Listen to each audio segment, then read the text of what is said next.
बच्चों, आपको revolution account बनाने की बहुत ही आसान सी ट्रिक सिखा रहा हूँ। आपको कभी दिक्कत नहीं आएगी रिवोल्यूशन अकाउंट बनाने में, अगर आप इस आसान सी ट्रिक्स को जो है मेमोराइज कर लें या याद कर लें या समझ लें। ठीक है बच्चों, समझ लें ज़्यादा सही वर्ड है। देखिए, इसकी क्रेडिट साइड में फ़ायदे आते हैं, डेबिट साइड में नुकसान आते हैं। और आप जानते हैं फ़ायदे कब होंगे, जब एसेट्स बढ़ेंगी या लायबिलिटी कम हो जाएंगी। नुकसान कब होंगे, जब इसका अपोजिट होगा, यानी जब एसेट घटेंगी और लायबिलिटी बढ़ेगी।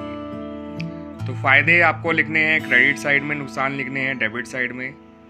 जब फ़ायदे ज़्यादा होंगे नुकसान से तो आपका कहलाएगा डिविजिबल फ़ायदा, जो बाटा वहाँ जाएगा जहाँ पर जो साइड छूटी है, यानी नुकसान वाली साइड में। अगर नुकसान ज़्यादा हुए हैं, फ़ायदे कम, तो आपका डिविजिबल नुकसान निकल कर आएगा और वो बाटा वहाँ जाएगा जहाँ कम है, यानी फ़ायदे वाली साइड में। और जो भी बांटोगे वो ओल्ड रेशियो में बांटोगे।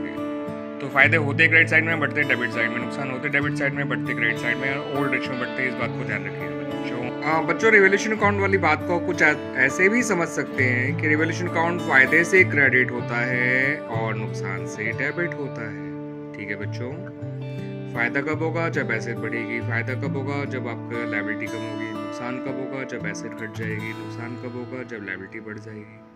ठीक है बच्चों, फिर जब हम फ़ायदे और नुकसान कंपेयर करते हैं और फ़ायदा ज़्यादा निकल आए तो अब फ़ायदे को बांटना है। अब फ़ायदा बांटना है तो एक क्रेडिट बैलेंस को क्लोज करना है, तो फ़ायदे डेबिट हो जाएंगे, ठीक है, बांटते समय, और पार्टनर्स क्रेडिट हो जाएंगे ओल्ड रेशियो में। लेकिन जब नुकसान ज़्यादा है और फ़ायदे कम, तो इसका मतलब आपको डेबिट बैलेंस आपका निकल कर आना है नेट, उसे क्लोज करना है तो उसे क्रेडिट करना पड़ेगा। यही कारण है नुकसान बांटने से क्रेडिट हो जाता है और पार्टनर डेबिट हो जाएंगे इन देयर ओल्ड रेशियो। वैसे भी फ़ायदा बढ़ने से कैपिटल बढ़ेगी, इसलिए वो क्रेडिट हो जाएगी। नुकसान बढ़ने से कैपिटल घटेगी, इसलिए वो डेबिट हो जाएगी।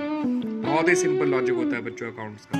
लॉजिकल फॉलो करते जाइए, अकाउंट्स आ जाएगी। बच्चों, रिवोल्यूशन फायदा नुकसान बांटने को कैपिटल के एंगल से समझ लीजिए बच्चों।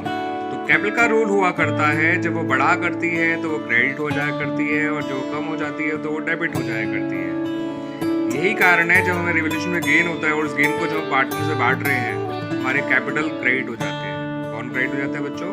कैपिटल क्रेडिट हो जाती है, बिकॉज रिवोल्यूशन का फायदा हो रहा है, फायदा मिलने से कैपिटल बढ़ती है।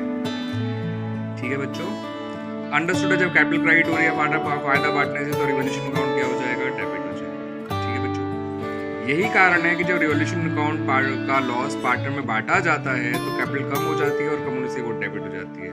तो कौन कम हो जाती है बच्चों? कैपिटल कम हो जाती है, और कैपिटल कम हो जाती है तो कैपिटल क्या हो जाएगी? डेबिट। तो रिवोल्यूशन अकाउंट क्या हो जाएगा? क्रेडिट। ठीक है बच्चों, है ना लॉजिक क्लियर?